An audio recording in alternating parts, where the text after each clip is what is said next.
Bismillahirrahmanirrahim. Assalamualaikum warahmatullahi wabarakatuh. Alhamdulillah rabbil alamin. Allahumma shalli ala sayyidina Muhammad wa ala ali sayyidina Muhammad. Anak soleh-soleh sekalian, alhamdulillah pada pagi hari ini kita bertemu kembali di pembelajaran tema 7, subtema 3, pembelajaran 4. Anak-anak sekalian, apakah kalian sudah siap untuk belajar? Seperti biasa, sebelum kita belajar, marilah kita berdoa. Bismillahirrahmanirrahim.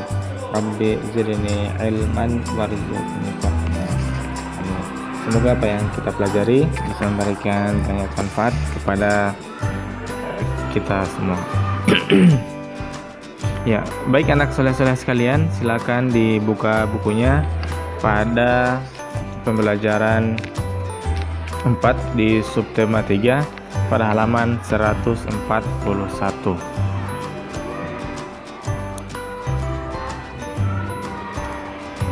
Nah, hari ini kita akan fokus di melihat bagaimana cara menjaga keselamatan diri, dan Ananda juga bisa mengetahui cara menjaga keselamatan diri saat melakukan aktivitas air, tentu dengan runtut dan tepat. Pagi hari, Siti menerima pesan singkat atau SMS dari Lani melalui ponsel milik ibu. Rupanya Lani mengajak Siti untuk berenang bersama. Siti meminta izin kepada ibu untuk pergi berenang bersama Lani dan Dayu. Ibu mengizinkan Siti pergi berenang. Ibu meminta Bibi untuk menemani Siti pergi berenang. Berenang merupakan olahraga air yang baik. Pada saat berenang, semua otot tubuh bergerak. Namun, kita harus waspada akan bahaya berkegiatan di air. Bahaya yang mungkin terjadi di kolam renang adalah tenggelam. Agar tetap selamat saat berenang, kita harus ditemani oleh orang yang mahir tentunya. Nah, apa saja kira-kira yang dapat kita lakukan untuk menjaga keselamatan diri saat berenang di air? Nah, yang pertama itu adalah gunakan pelampung. Dan yang kedua itu adalah lakukan pemanasan untuk mencegah cedera. Yang ketiga, berlatih berenang di kolam yang dangkal. Dan yang keempat, tidak berenang sendirian. Dan pastikan ada yang mengawasi. Nah, bagaimana dengan tahapan-tahapan yang kita bisa lakukan sebelum kita berenang? Ada 5 tahap. Yang pertama, pastikan pakaian yang dikenakan adalah pakaian renang. Yang kedua, lakukan pemanasan sebelum masuk ke kolam renang. Yang ketiga, lakukan kegiatan bersama teman yang sudah bisa berenang. Yang keempat, lakukan latihan meluncur dan mengambang di kolam dangkal. Kenakan pelampung agar lebih aman. Nah, itulah tips-tips yang bisa Anda lakukan dan bisa kita lakukan sebelum kita berenang. Ya, selanjutnya kita akan membacakan teks yang berjudul Alat Komunikasi Tulisan. Sejak zaman dahulu, komunikasi secara tertulis sudah mulai dilakukan. Ada surat yang ditulis pada daun lontar. Selanjutnya, surat ditulis pada selembar kertas dan dimasukkan ke amplop. Surat akan dikirim oleh petugas pos dalam waktu tertentu. Waktu penyampaian surat tergantung pada jarak tujuan, dan biaya pengiriman biasanya sekitar 3 hari sampai 1 minggu. Pada abad 21, mulai dikenal surat elektronik atau surel. Surel dikirim melalui jaringan internet dengan alat bantu komputer. Melalui surel, pesan dapat diterima di tempat tujuan sesaat setelah dikirim. Nah, tentu saja hal tersebut sangat membantu komunikasi. Kini, surel bukan lagi satu-satunya alat komunikasi yang cepat. Melalui telepon seluler, kita dapat berkirim pesan menggunakan aplikasi pesan singkat atau SMS. Bahkan saat ini kita dapat saling berkirim data penting melalui ponsel dengan berbagai pilihan aplikasi. Nah, anak soleh-soleh sekalian, kalimat utama dari tiap paragraf yang telah kita baca tadi. Yang pertama itu paragraf 1, tentu sejak zaman dahulu komunikasi secara tertulis sudah dimulai dilakukan. Yang paragraf 2 selanjutnya, surat ditulis pada selembar kertas dan dimasukkan ke dalam amplop. Paragraf ketiga, pada abad 21 mulai dikenal surat elektronik atau surel. Dan paragraf keempat, kini surel bukan lagi satu-satunya alat komunikasi yang cepat. 4.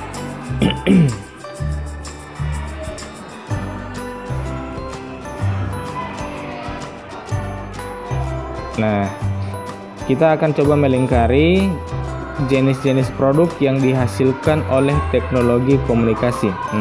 Ada surel, daun lontar, pesan singkat, surat, ponsel, amplop, komputer, internet, dan buku. Manakah kira-kira produk yang dihasilkan oleh teknologi komunikasi? Tentu yang pertama itu adalah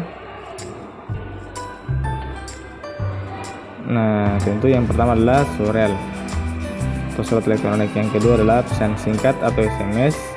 Yang ketiga komputer, yang keempat ponsel, dan yang kelima adalah internet. Itulah produk-produk yang dihasilkan oleh teknologi komunikasi. Nah, selanjutnya kita masuk ke pembelajaran 5. Amati peta lokasi pameran berikut. Nah, di bagian A itu adalah pameran budaya Jawa. Bagian B itu adalah pameran budaya Sulawesi, yang C adalah pameran budaya Sumatera, yang D adalah pameran budaya Kalimantan, yang E adalah pameran budaya Papua dan Maluku, serta yang F adalah pameran budaya Bali dan Nusa Tenggara Barat dan Nusa Tenggara Timur. Nah, hari ini kita akan menghitung sisi-sisi persegi yang menunjukkan satu satuan panjang. Nah, jadi kita perhatikan pada gambar yang paling bawah, yang keliling bidang berwarna merah muda adalah 12 satuan panjang, dan cara menghitungnya itu adalah kita bisa menghitung masing-masing sisi, baik itu dari sisi bagian atas, samping, kiri, kanan, dan juga bagian bawah. Jadi kita langsung masuk ke contoh saja pada halaman 155 nomor 1.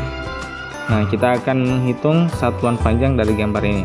Nah, untuk yang satuan panjang bagian atas 1, 2, 3, 4, 5, 6. Nah, jadi ada 6 kotak, berarti dia 6 satuan panjang.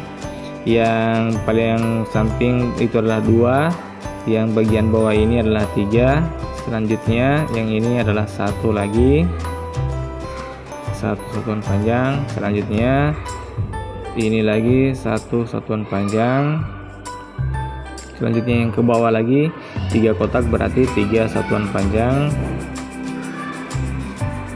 selanjutnya yang di bagian bawah itu adalah 2 kotak, berarti 2 satuan panjang. Yang di atas ini adalah berapa ini? 1, 2, 3, 4, 5, 6.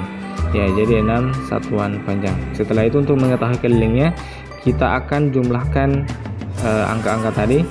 Ya, jadi 6 tambah 2 tambah 3 tambah 1 tambah 1 tambah 3 tambah 2 tambah 6 satuan panjang.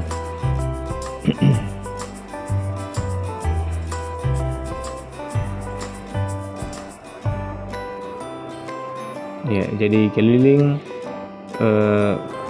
area ini adalah 24 satuan panjang.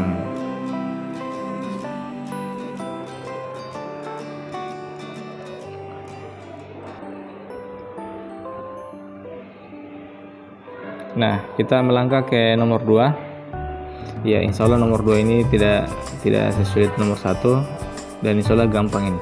Yang bagian atas itu ada 4 kotak, berarti 4 satuan panjang. Yang bagian samping ada 4 lagi, yang bagian samping kiri 4, dan bagian bawah 4. Jadi total semuanya tinggal kita jumlahkan, 4 tambah 4 tambah 4 tambah 4 satuan panjang, berarti kelilingnya sama dengan 16 satuan panjang. Selanjutnya contoh lain. Nah, bangun seperti ini, berarti ini adalah 2, ini sebelah samping adalah 2, yang bawah berarti 1, setelah itu yang menurun berarti juga 1, yang bawah lagi berarti 1, yang ke atas ini berarti 3 tambah 2 tambah 2 tambah 1 tambah 1 tambah 1, berarti jumlahnya adalah ya 10 ya. Kelilingnya adalah 10 cm atau 10 satuan panjang. Nah, untuk soal nomor 3, 4, 5, 6, 7, 8 pada halaman 156. Untuk soal nomor 3, 4, 5, 6, 7, 8 pada halaman 156 itu adalah tugas Ananda. Silakan dihitung keliling dari denah ini atau peta yang ini seperti yang dicontohkan oleh Ustadz tadi di pembelajaran sebelumnya. Insya Allah tidak susah-susah amat ini ya. Nah, sekira cukup pembelajaran kita pada pagi hari ini. Terima kasih sudah menonton video. Jangan lupa untuk senantiasa menjaga kesehatannya di rumah, membantu orang tuanya sebisa Anda, serta juga mengerjakan tugas-tugasnya, dan selalu semangat untuk belajar, baik itu belajar tematik ataupun belajar Al-Quran, selalu memurojaah juga hafalannya. Ya, kita cukupkan sekali lagi tadi tugasnya pada halaman 156 nomor 3 sampai dengan nomor 8 mencari keliling daripada bentuk bangunannya, bentuk gambar yang diwarnai seperti yang dicontohkan sebelumnya. Kita tutup dengan doa penutup majelis. Subhanakallahumma wa bihamdika asyhadu an la ilaha illa anta astaghfiruka wa atubu ilaik. Assalamualaikum warahmatullahi wabarakatuh.